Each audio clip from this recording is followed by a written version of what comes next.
out there, it's Matt and Grant coming at you with our fourth quarter 2021 newsletter video update. If you're watching this, Happy New Year. It's 2022. It's going to be a phenomenal year. We made it. 21 was a great year. I mean, still a very interesting one, like 2020, but I feel like we continue to ease out of the fear, and society's starting to just kind of accept where we're at and adapt. And I don't know if we're accepting where we're at. maybe not accepting where we're at. Hopefully we're not accepting where we're at, but adapting a little better than we've seen in the previous 2 years. I think you're right. Yeah. But it was another, thanks to all you out there, all our friends and family and clients, it was another great year for our team, a record setter. We shattered our goals. We're going to have to increase those this year. Yeah. So thanks to all of you out there, and it was also just a great year in the market. Some interesting stats that our in-house stat man Grant's going to share with you now. Well, looking first at the fourth quarter, we saw an interesting trend that is pretty standard that everybody thinks about with the fourth quarter and the cyclical downturns that we get as we head into winter.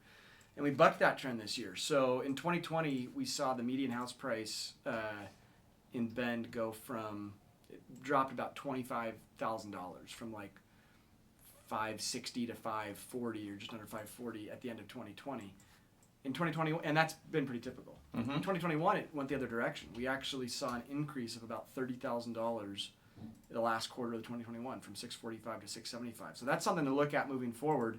Now, if you take the whole year approach, we saw just under a 20% appreciation in the median home price here in Bend. If you look at it as a price per square foot, it was actually closer to like 22%. So, and we were feeling like it was about 20%, give or take, just the feel that we had from going through the year. And national experts this year for 2022 are predicting around an 8% appreciation in real estate. We tend to be higher than the national average, so we're thinking we might see somewhere between 10 and 15%, which is still high, but far more sustainable than we've seen in the past couple of years. So settling down a little bit on that. I think so. You know, at the high end, we've seen there were 405 sales of over $1 million in Bend, which is just phenomenal. I mean, there was, when Matt and I were both getting into this business, a decade plus ago, it was amazing if you saw, 30 or 40 sales over $1 million in a given year in the Bend market. We've truly, I think that I read that we are second, maybe only to Lake Oswego or a couple of those little pocket areas outside of Portland as far as just the highest home values in the state. And it's realized in just the business that we do and see and the multiple offers and the way that the market has just totally accelerated. And it's not just housing, but then, Matt, you see all this development and all the different types of money that have come into Bend. A couple of exciting projects that are happening right in our backyard here from our office. Yeah, I mean, the money is here in town, and we've spoke about it before, but the ultra luxury market has really blossomed in this past year. I mean, any more $1 million, I hate to say, doesn't get you too much in Bend for what those luxury buyers are looking for. So this ultra luxury market of even $3 million plus, I think we'll continue to see that growing as we move forward into future years. But yeah, I mean, what's bringing that money here is just the quality of life and the amazing amenities that Bend has and continues to gain more of. So it just recently was announced, and we've talked about this Core Pine District to our north here. It has a larger footprint than the area of downtown Bend. So picture a larger version of downtown Bend, higher density, more urban feel, Pearl District, Portland type environment with mixed use. We're probably going to see restaurants and stores with office space and apartments or condominiums above those.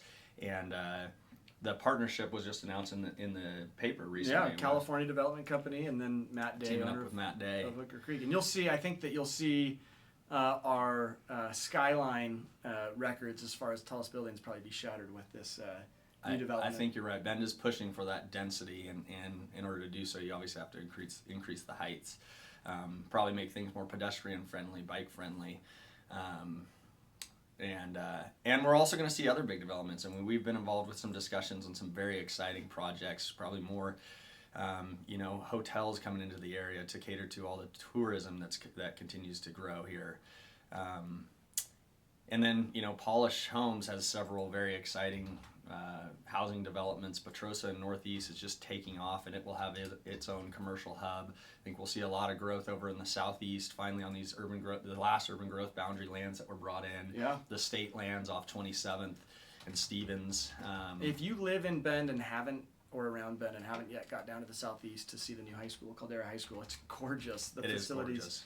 I mean, it is just an awesome kind of anchor right there in Southeast Bend that's going to perpetuate tons of growth down there. Super excited about that. We have the new park next to that and the Murphy overpass, making it convenient for access from Southwest and whatnot. So, yeah, a lot of exciting growth. I think they're putting a lot more thought into infrastructure that can handle the growth that Bend is anticipating. And if you don't live very close to a roundabout, but you live in Central Oregon, there will be a roundabout coming near you soon, because I think there are somewhere between 35 and 40 planned new roundabouts in Central Oregon. Wow. In different phases of development, and again all over Central Oregon. So we are roundabout central. That's true. What else is there to talk about? I mean, it was kind of interesting. Our number of sales went down in the third and fourth quarter in comparison to 2020. But the volume was equal to or higher. I think it was higher in the fourth quarter, just under in the third quarter. And that's reflective of just the higher price per square foot, higher average sales price that we're experiencing as well. Obviously having more luxury, of a luxury presence this past year. Same thing I think is going to continue forth in this year.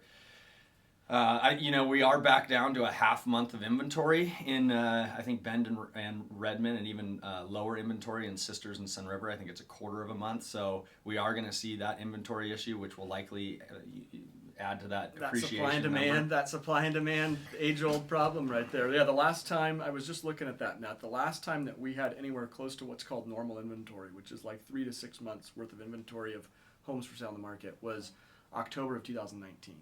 From that time, so we're now talking closing in on 2.5 years of having somewhere between a week to like a month or month and a half of inventory, which has just been it's tough for buyers, amazing for sellers, but it's just become a new norm for us. Yeah. Yeah, and I mean, another factor that, again, we've hit on for many years are just these historically low interest rates.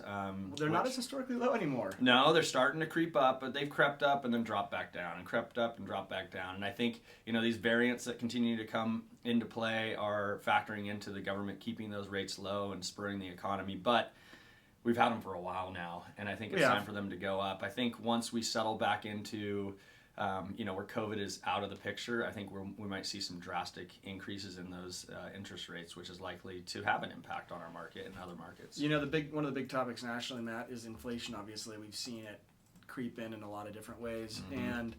And one thing that I would say, if you're out there and you're trying to strategize how to best protect your money and you're heavily invested in the stock market, not a bad idea to think about trying to liquidate some of those positions and get into real estate. Real estate's probably one of the best, if not the best, hedge against inflation.